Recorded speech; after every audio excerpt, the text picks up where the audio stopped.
So definitely some more troubleshooting, but I'm betting on the antenna coil.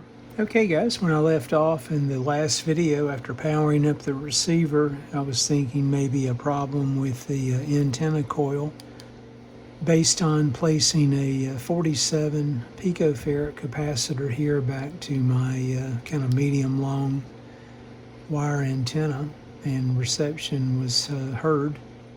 Rotating the band switch or band selector made little to no difference whatsoever. If you reference the schematic that I'm showing, and if you look at the primary, which I thought may be suspect, you can see we're reading 34.7 ohms, so pretty close to the documentation from back in the day for the primary side, so that's not an issue. Let's check the secondary windings of the transformer and see what we have.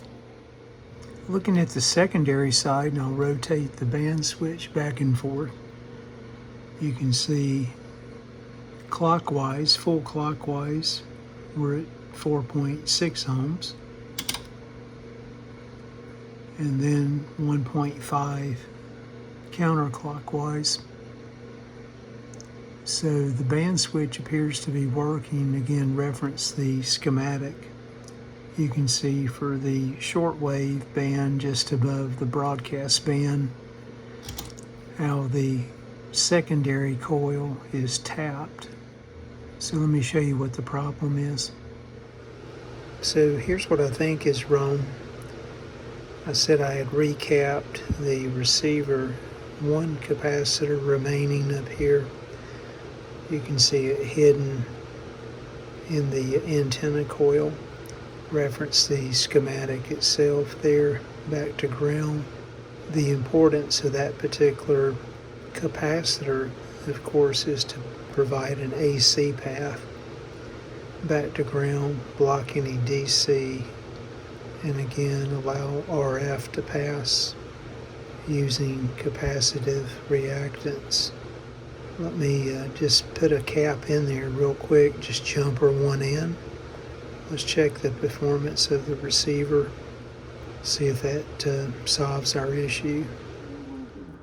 Okay, I'm going to just jump in a capacitor again. The purpose of the capacitor is to leverage the capacitive reactance, and at this particular frequency, the 0.05 capacitor almost acts as a short, probably from around 0.6 ohms up to maybe 6 ohms of resistance.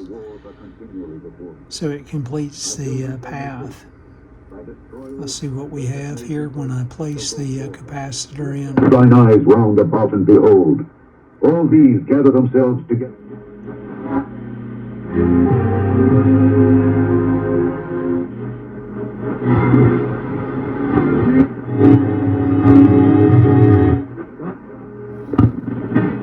But we feel, and what we want, we move from the beauty of the city. So if you're new out there in the hobby, just keep in mind the importance of the capacitors. Thanks for watching.